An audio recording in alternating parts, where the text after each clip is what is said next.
Hello and welcome. I'm Anastasia Khoo with Conservation International. We're so happy you could join us today as this Earth Month, which April has become known as, Conservation International and Roger Fishman joined forces to launch Artists for Nature.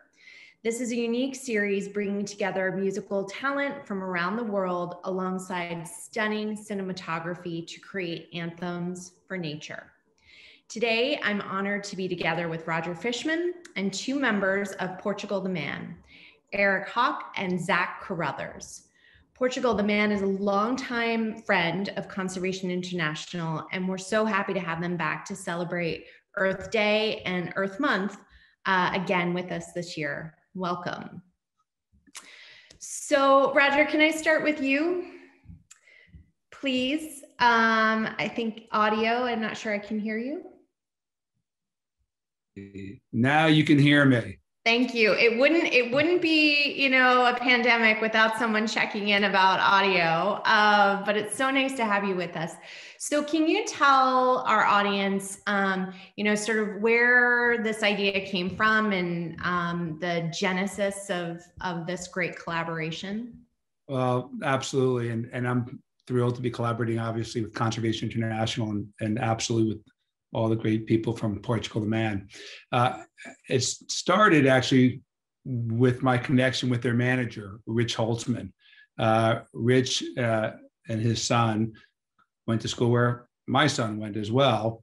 And Rich knew for the last few years, what I've been doing, traveling the world and photographing and filming it from the sky in the most remote places. And I have a real commitment to the environment and wanted to make it better for future generations. And he talked to me about, the band that he works with. And I know they're from Alaska, and I love Alaska. I've been there 20 times. And their commitment to nature and to many other causes, important causes. So that was really how the introduction happened. And it started with last year, obviously, with the project we did with you. Great. Last year was amazing. And so what is your sort of vision for this year? Like, how does it build on that? What does it look like? How is it different? Tell me a little bit more. Well, first of all, as you know, and everyone knows, everything that Portugal Man does is amazing. So it would be different. It can't really be better because last year was fantastic. Their music is so inspiring. Their lyrics are so moving. And so what we're trying to do is just provide another perspective of visual storytelling that's different from last year with their amazing song Salt. So this year we're going to be going through, traveling through Greenland together and Iceland and Namibia and going to really remote, ultra remote parts of those countries and to try to take the visual aspect and bring it to life through their lyrics and through their music. And so that's really what we're hoping to do, is to engage people, engage their hearts, motivate their actions, and help them think about making intentional choices on how they live to make it better and the planet better for everybody else in all lives. Great. So Eric and Zach, I'd love to hear from you, obviously, friends of the organization and supporters of a whole host of issues from social justice to environmental and others. What kind of excited you about what Roger brought to the table, or was it the imagery or the idea, or just tell me a little bit more about why you all were so willing to lend a hand? Yeah, I think there's collaborative efforts with different things, and there's, ideas that you work on together.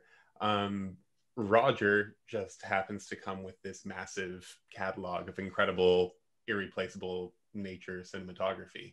And it's not like we were there being like, hey, could you record this for this song or record this for this song? He's just like, I'd like to take these irreplaceable, one-of-a-kind images and put them to music that you already have. I'm like, great, sold. That's incredible. His effort and his vision have kind of been the thing that's tied it together. So we love where we're from. We're Alaska boys. Three of the guys in the band grew up in a not terribly remote part of Alaska, but not a city either. The Matanuska Susitna Valley, just north of Anchorage a bit.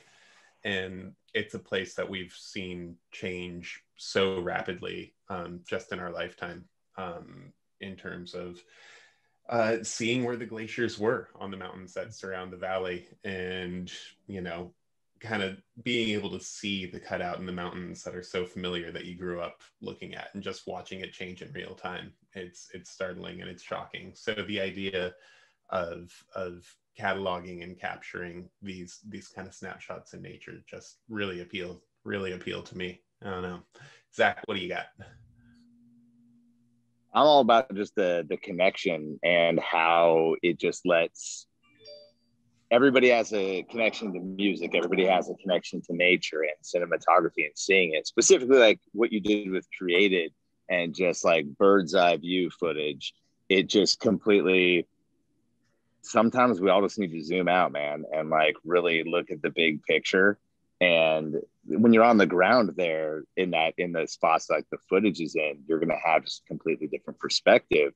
And I'm all about just opening up different options and different ways of thinking lately.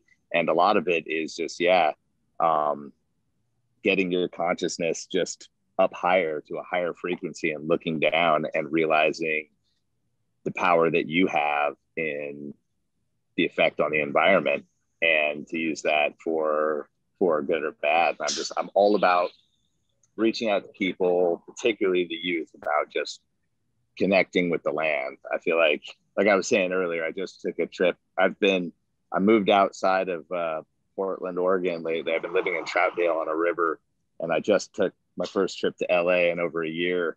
I'm freaking out, man. It's I'm like, I could really use some nature right now. And honestly, I'm probably just going to watch a lot of your videos, because the anxiety is real, and the hustle and bustle of this metropolis is kind of crazy. And man, when you really get back to nature, get back to sounds you enjoy, music that soothes you, and the land, it's like, it really just connects you with things that are real. You got to leave a lot of the bullshit behind.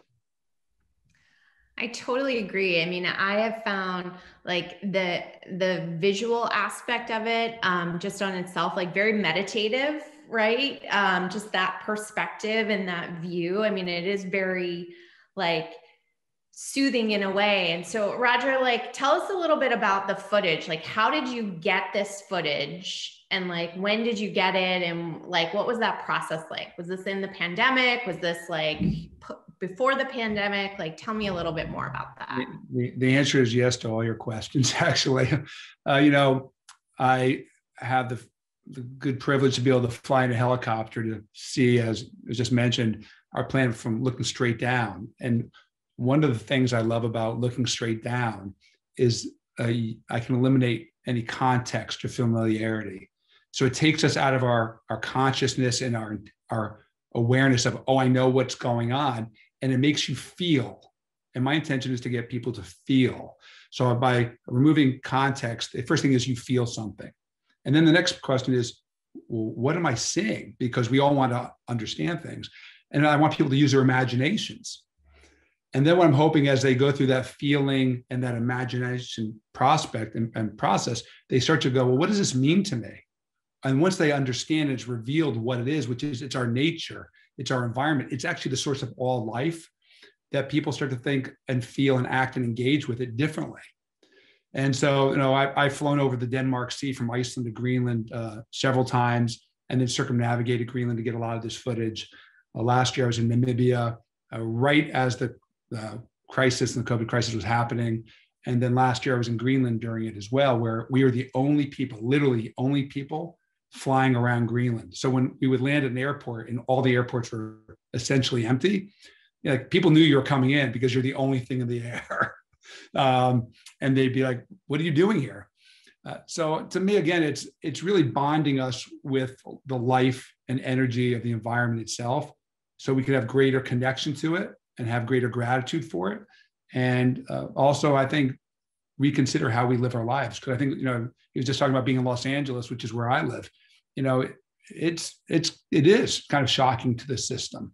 And so for me, I need to get to these remote places to have both the spiritual connection to the planet. And also when people say to me like, oh, it looks like another world. Like, it looks like we're on Mars. I'm like, yeah, we are part of the universe. So never think that out there is different from here because we're all connected, and it's all, has a symmetry and a harmony. So that's how I got to these places, and that's one of the reasons I go there again, is the spiritual aspect of it. You've gone to Greenland a couple of times, haven't you? 3 times, 3 different, each July 2018, 2019, 2020, and I'll be going in another month and a half. And what is it about that place that inspires you? I've never been, so I'm curious. It gives you context for your life.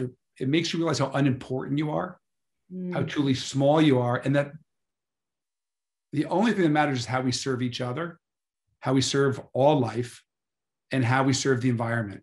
Like, that's where the force multiplier comes in, where if you serve, all of a sudden the energy gets multiplied elsewhere. So for me to Greenland now, I mean, I literally, and I think Eric and I may have discussed this, it feels like home, because I go to certain places I've seen before and I'm seeing it change. And then I really actually have like conversations with these places, because I'll be like, I remember you. And I do. And sometimes we land and I have literally discussion with these, these moulins or these, mountains. And I just kind of look at them and go, they've been here for billions and billions of years. And I'm just passing by. So my whole thing is to serve, be kind, and then pass along for 7 generations. And that's why I'm so thrilled to collaborate with CI and Portugal the Man, because what we're doing allows others to touch what I experience and to feel it through their amazing music, right? So it's that collaboration that elevates nature in a whole different way. I love that. All things that we're trying to do as artists, as musicians, and all forms of language and communication, I think, is just really trying to share a moment, legitimately share a moment, which is sadly impossible. But that's like the goal, and trying to get to that pinnacle. That's why we create words. That's why we have film and music and record anything.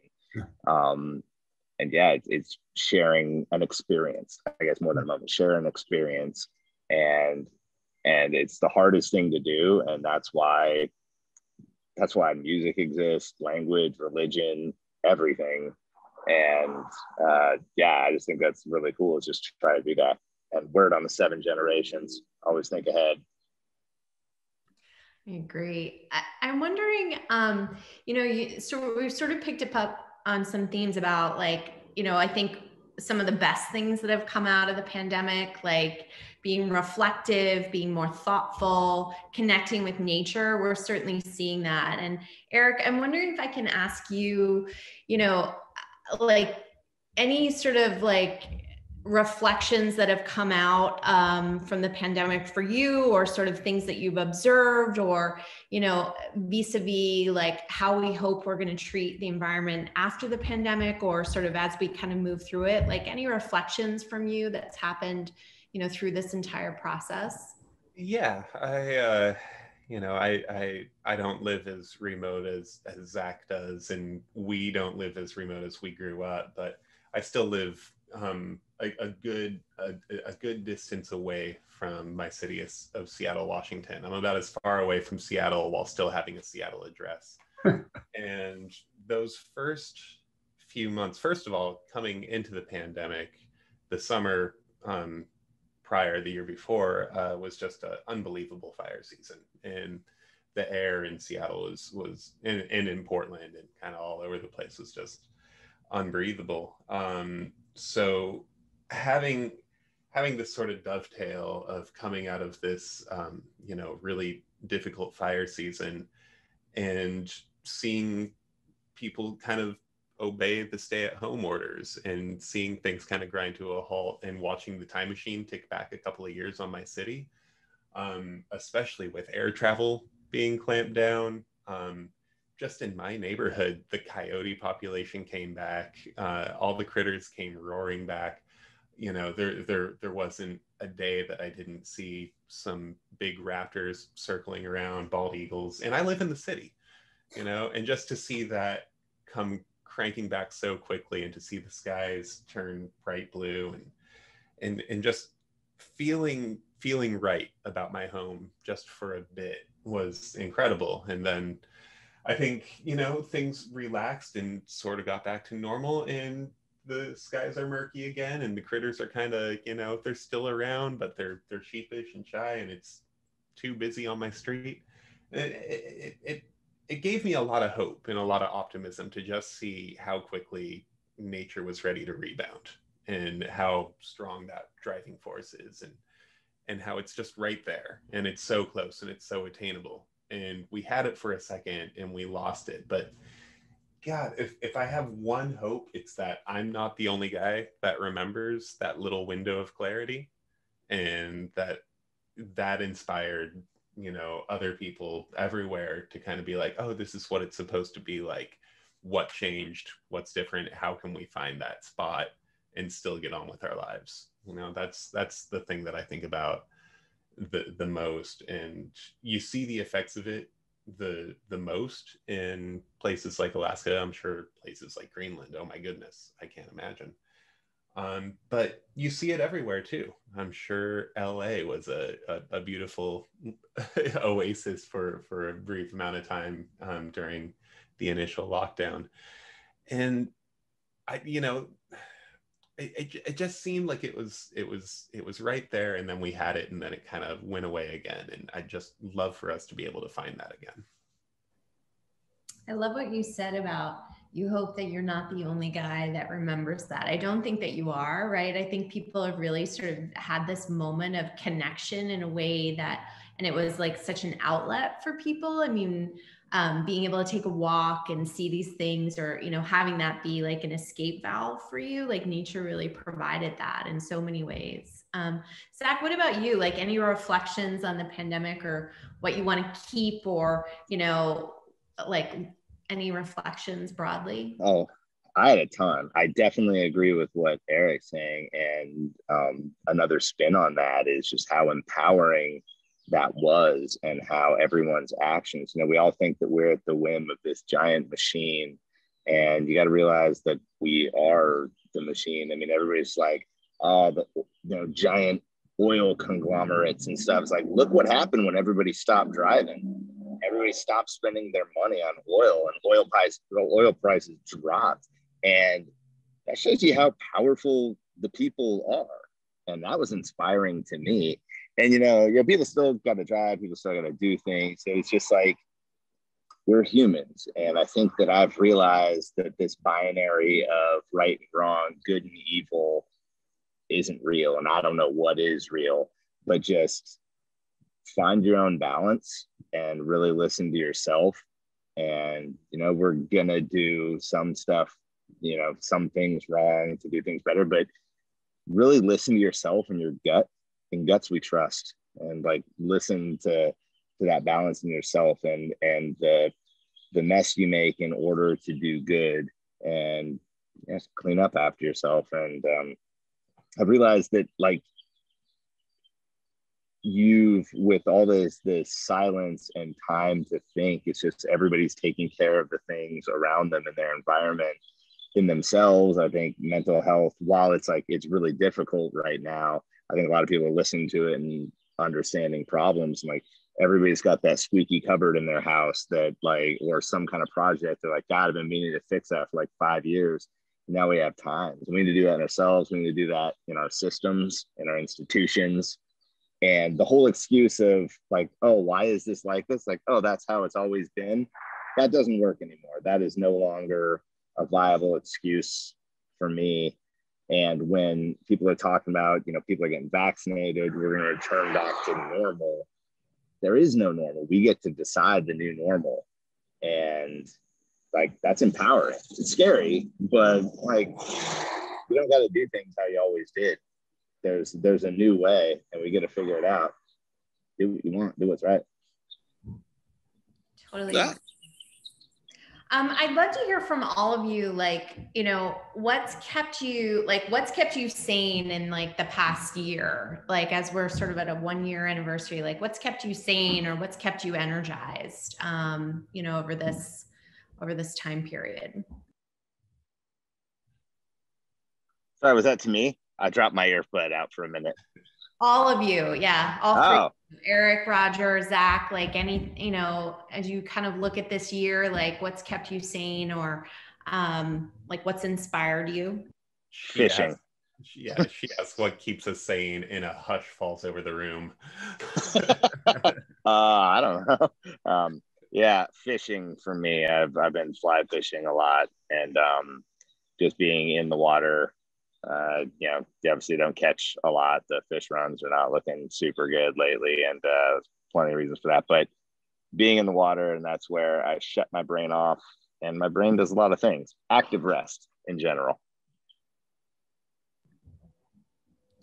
Roger, what about you? You know, it's been a range of things. You know, honestly, my family and friends, just staying connected to people I know, it's been really important. Truthfully, staying involved creatively, you know, with nature and all the experiences I've had, and obviously collaborating with Portugal the Man and with Conservation International and other artists. You know, to me, being connected to other art forms is both inspiring, but it's also reassuring because there's such great stories in there that you can relate to and that ground you, as well as, like I said, elevate you. So that's really helpful. And then thinking about really what Zach's touching on is, you know, the future. I said earlier, nature reminds me, I should say, how insignificant I am. And at the same time, what Zach says is really important is that each of us together have the ability to change the future that will never live, right? And create the future that will never live. And I always think that, you know, if you just change one thing, just one thing, and you multiply that times 8 billion people changing one thing, you've got 8 billion movements happening. And so you can change how corporations behave. You can change who's elected and who enacts policies. You can change the products you buy and from the companies, and make sure that they actually have good policies in place on how they treat people, how they pay people, and they're not using child labor. So I love this notion that you get a chance to really think about your life, reflect on it, and then realize in the macro scheme, we're super tiny, but the ability to create waves of change, we're really powerful, both individually and collectively. So all those have really been quite empowering. And I think what Eric was saying too, just seeing wildlife come back has been really great. Hearing the birds, seeing the hummingbirds. I mean, sometimes they're around here and they get so close to me, and it's both startling and just, it makes you want to cry because you cannot believe how beautiful nature is as it is and as it's supposed to be. And our job is to nurture it, right? Enable it and not get in the way of it. And so I think that's how I stay connected, by taking that in and just having gratitude for existence and all the gifts that come with it. Eric, any reflections from you? Yeah, I mean, the one thing that we got back is the outside world. So I'm outside, kind of in the little tangents around my city, sucking, a couple hours of good air into my lungs every day. And critter watching is just a huge part of that. I'm right on the sound. So I got a whole myriad of little characters along the banks and out in the water that I get to keep tabs on. I took a lot of that for granted before, and now I just absolutely don't. It's the one thing that kind of saves me every day, is just getting a little bit of forces so much greater than myself in nature, and just being able to see that and take it in and smell it and live it. It's been absolutely incredible. And again, kind of like I was saying before, I hope I'm not the only person that's having this experience. I in a lot of ways, I feel like a lot of doors shut, but this huge, massive bay kind of opened up for me. So just trying to spend more time with that. And obviously we miss travel so much. Travel is kind of at the core of the DNA of what this band does. We travel to tour, and we tour just to travel. So, I think things will change in terms of, what we take for granted and what we hope to achieve or see or get out of that travel. in how we treat the world while we travel. Zach, we can never have bottles. No more plastic bottles in our world ever again. We gotta, I mean, just little things like yeah, that. that's done. Yeah, totally. We've been knocking on that door for a while, but it's done. It's gone. Yeah, that door is fucking done.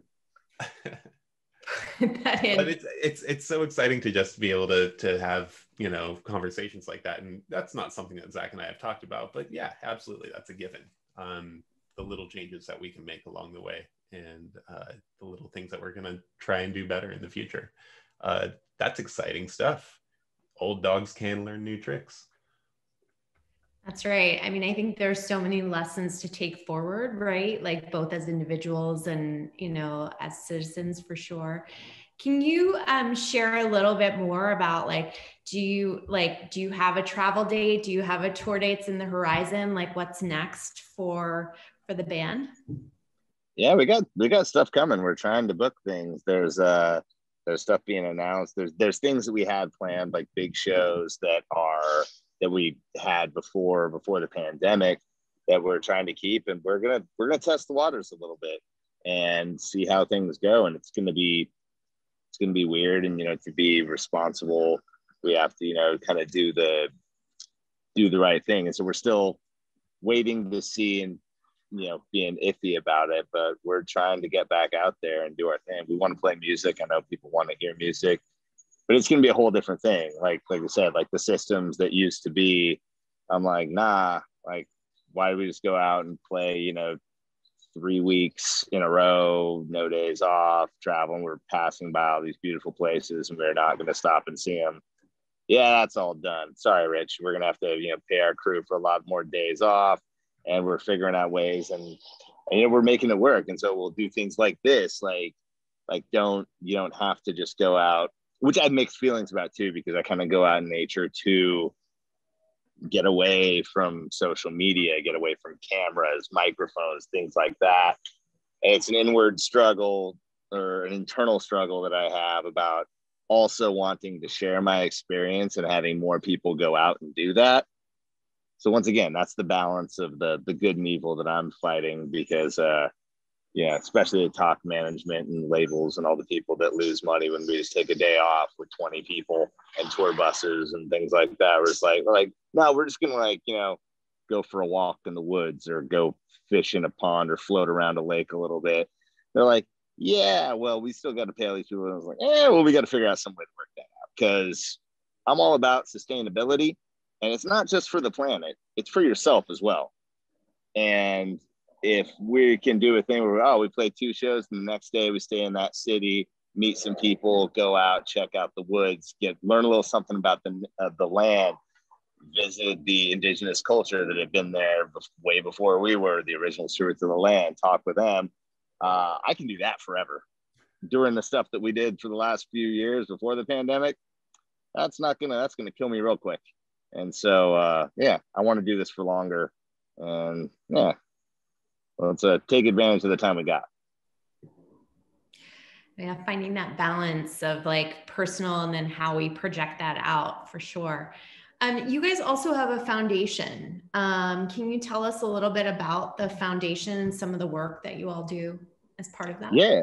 Yes, we the PTM Foundation is centered around basically community resilience, elevating indigenous voices. We are in general we're just helping to feed and build the bridges between traditional knowledge and this new, you know, the materialistic fashion and music culture that we live in.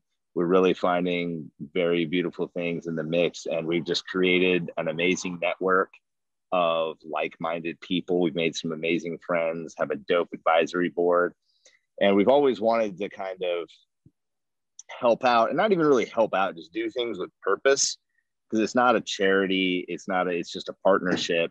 And I wanted to, like, we're trying to take out a lot of the pretension and philanthropy. You don't have to be a good person, any old dipshit can do it. And that's my main goal with this. And we work with indigenous communities and organizations all over the world, and get to learn from the people that have taken care of this planet for a long time. And I really do think, and with this conversation, it ties in just, going back and kind of listening to some kind of ancient knowledge, but using some new things that we know and using the tools that we have now. You really balance those things right, I think we got a really special something. That's a lovely place to end. Zach, Eric, Roger, thank you all so much for joining us. Thank you for sharing your art with us. Thank you for supporting this organization and, for all of your, really thoughtful reflections. Really appreciate your time today. Is there anything that I didn't get to that you want me to ask to include, or obviously we're editing, so.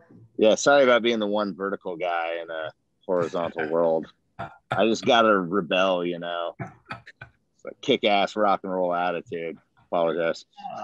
Thank you guys so much. Again, Roger, thank you for making the connections. Videos, I know it's going to be beautiful. And again, really appreciate you all being part of this and lending your voice. I mean, I think we all hope things will be different, right? It's the beginning of something different and better. Absolutely. Zach, Eric, thank you so much as well. Really appreciate it. Good seeing you, man. Good to see you too. Hope the light treats you better. Yeah. Yeah. Xanax. Yeah. It'll be fine. I just gotta get back to I'm just not used. I'm out of practice.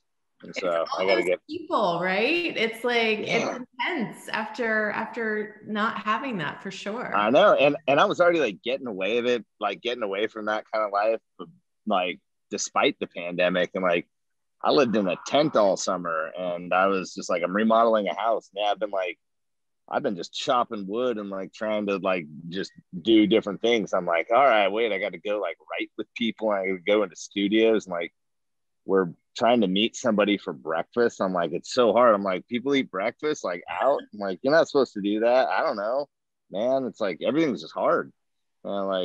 Just weird, but it's interesting, and I like change, and it's fun. I just kick and scream right at the beginning, and I'll be fine by this afternoon. You just explained why I like to go to Greenland. Yeah. Exactly, dude. I was just about to say, dude, is there any is there still availability on that flight? Can I come? Great. I want to fish Greenland. Yeah. I'll be hitting you up on the side about that. Maybe not this next trip, but I gotta go. All right. You're all welcome to join. We've done that overnight, Europe flight so many times. I've seen it at sunrise from 36,000 feet many times, but I sure would like to get a closer look. Okay, yeah, totally. Let me know when you guys want to join, and we'll figure it all out. Seriously. All right. I'll call Rich in a minute. Thanks, dude. Take care. All the best. Bye, guys. Thank you. Well.